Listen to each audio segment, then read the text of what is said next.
On the phone with us, former president of the United States of America, Bill Clinton. Talk about of course, the election and his wife, Hillary Clinton. So now, if this does all happen and she is president, what does that make you? We're trying to figure out, what would you become? Makes me happy and grateful. No, but I mean, what do we call you at that point? Do we still call you President Clinton? Do we call you the first man? I mean, how do we refer to you? I don't know. You know, there's a White House protocol office that'll decide all that. I never have given a rip what people call me. I just want the country to do better, and I want a president who will measure the success of the presidency by whether people are better off when she quits than when she started, and whether the kids have a brighter future. And I think it's really, really important. This is a big election, man. We got tons of problems. This mortgage meltdown problem is a problem. The fact that nobody's gotten a pay increase and their costs are going through the roof because we're not producing enough jobs is a problem. We have the fact that we've gone back to running deficits and run the debt up to $9 trillion. That's the problem. And we have got to begin to turn this around again. Well, what better answer is that? I mean, we tried going light, and you went straight back to the facts, so it's pretty cool. Mr. President, thank you so much for the time. And before we go, Bubba, from one Bubba to another, Bubba here has wanted to ask the president something for how many years now? But here he is. President Clinton is on the phone with you, Bubba. Ask your question. Now, you're going to probably think I'm the biggest dork on the planet, but when will we, if we will ever know the truth about UFOs?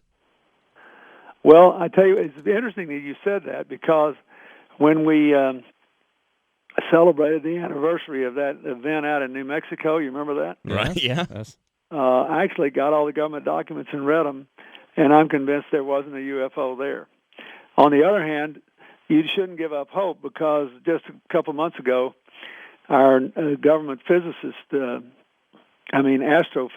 spotted a planet revolving around a star that's one of the closest to our solar system, that they believe has conditions close enough to Earth that it might contain life. Unfortunately, it's 20 million light years away, so unless you, your kids, and your grandkids, and maybe one more generation are willing to take a trip for us, we'll have to wait for them to come to us, and then we'll know the truth. Well, I'm happy. At least I got to ask my question, the dumbest question in the whole wide world to ask any president. That Roswell thing is incited the interest of a lot of people, so when we had the anniversary of it, I think it was 98, I actually went back and read the documents from the government, and I'm convinced that that wasn't a UFO, but who knows? You won't get that kind of question on CNN or Fox. No, I won't. Only with Big D Bubba. Although I think, didn't one of the candidates, I think in one of the debates, got asked if he believed there was life in outer space. Well, listen, we know it's a crazy time for you, Mr. President, and thank you so much for taking the time to talk to us. Yeah, I hope anybody listening to us that hadn't voted yet will go vote, because we got a lot riding on this election. We got big challenges at home, big challenges around the world. All right, well, our best to you and your family, and again, thanks so much, and take care. Bye-bye. All right, bye-bye. President Bill Clinton, there you go. And you got to ask your UFO question. Wow. And he answered I felt like the biggest dork.